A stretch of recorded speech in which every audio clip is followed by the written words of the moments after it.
안녕하세요. 오늘 저희가 깊이 살펴볼 자료는 김부겸 전 국무총리가 지난 6월 1일 포천에서 이재명 당시 후보 지지를 호소했던 그 유세 활동에 대한 기사입니다. 네, 안녕하세요. 그 현장 분위기나 메시지 같은 걸 좀 자세히 들여다볼 수 있겠네요. 맞습니다. 당시 유세 현장 분위기는 어땠는지, 또 김 전 총리가 뭘 강조했는지, 그리고 포천 주민들 반응을 또 어떠했는지 이런 것들을 좀 집중적으로 파헤쳐 보겠습니다. 네, 흥미롭네요. 자, 거로 들어가 보죠. 기사를 보면 김 전 총리가 좀 독특한 방식을 썼어요. 화려한 연설 대신에 엄청 더운 날씨였는데도 직접 거리를 다니면서요. 아, 직접이요? 네, 주민들 손 일일이 잡고 눈 맞추면서 이번엔 이재명에게 기회를 달라. 이 말이 간결했지만 되게 절박하게 들렸다고 기사는 전하고 있습니다. 그게 특히 포천이라는 점에서 좀 눈여겨볼 만한데요. 거기가 최근에 정치적으로 좀 더 관심이 높아진 곳이잖아요. 그렇죠. 그래서 이런 직접적인 소통 방식이 통합이나 경청, 이런 메시지로 작용할 수 있을지 좀 주목된다. 이런 뉘앙스 같아요. 네, 현장성을 강조한 거겠죠? 특히 그 거리에서 만난 상인들 있잖아요. 그분도 어려움에 굉장히 귀 기울인 모습이 인상적이었습니다.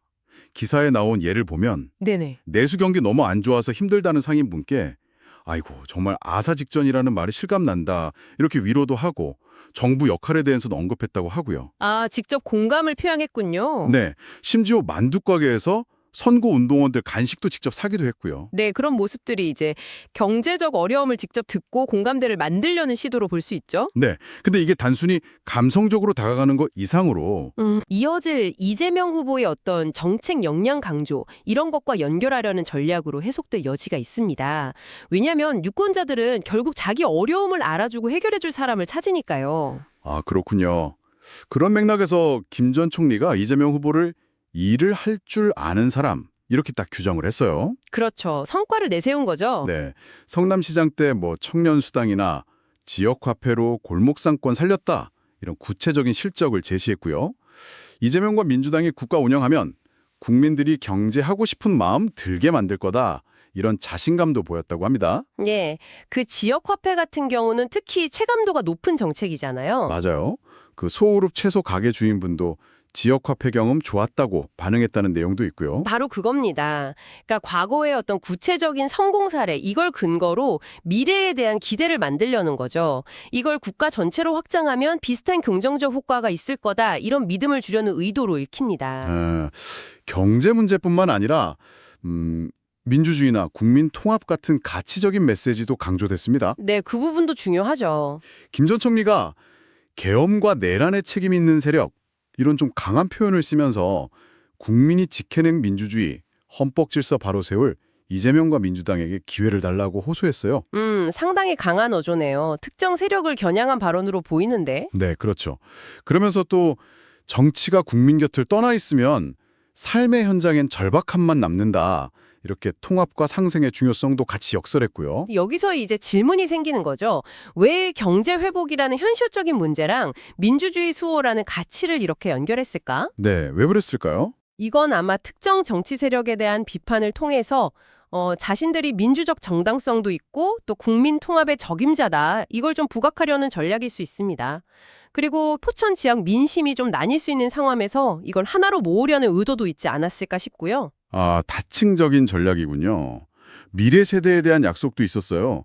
우리 아들, 딸, 손자, 손녀들이 기죽지 않고 당당하게 살 나라 만들겠다 이런 다짐이요. 네. 실제로 일자리 때문에 고민하는 청년 손을 잡고 격려 얻은 모습도 기사에 나왔고요. 근데 또 재밌는 건 현장에서 쓴소리도 있었다는 거예요. 아, 쓴소리요? 어떤? 한 상인이 선거 때만 오지 말고 평소에도 우리 삶 좀 돌아봐 달라 이렇게요.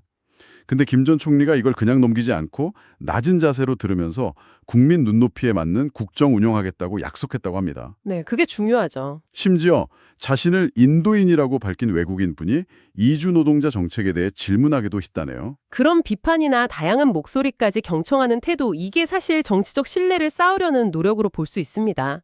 약간 요즘 유권자들이 정치에 좀 냉소적이잖아요. 그렇죠. 그런 걸 의식하고, 아, 우리는 정말 진정성 있게 다가가고 있다. 이런 모습을 보여주려는 시도인 셈이죠. 외국인 질문까지 받았다는 건 포용성까지 보여주려는 의도일 수도 있고요. 네, 종합을 해보면 이 자료는 김부겸 전 총리가 포천에서 보여준 그 현장 중심의 소통 방식 그리고 핵심 메시지를 잘 담고 있는 것 같습니다. 그렇죠. 경제 회복 약속, 이재명 후보 실적 강조, 또 민주주의 수호와 통합, 이게 핵심이었네요. 네. 마지막 호소는 6월 3일 포천 시민의 선택이 대한민국의 미래를 바꾼다. 이재명에게 기회를 달라. 였다고 기사는 마무리하고 있습니다. 총선 결과 같은 걸 보면 민주당 지지세가 좀 늘어나는 추세다.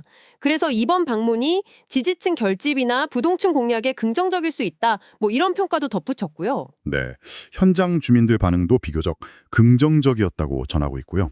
결국 진솔함이 통했느냐, 뭐 이런 관점에서 볼 수 있겠네요. 오늘 살펴본 기사처럼 이렇게 정치인이 직접 발로 뛰면서 민심 듣고 공감하려는 노력이 과연 실제 표심에 얼마나 영향을 줄까요? 글쎄요.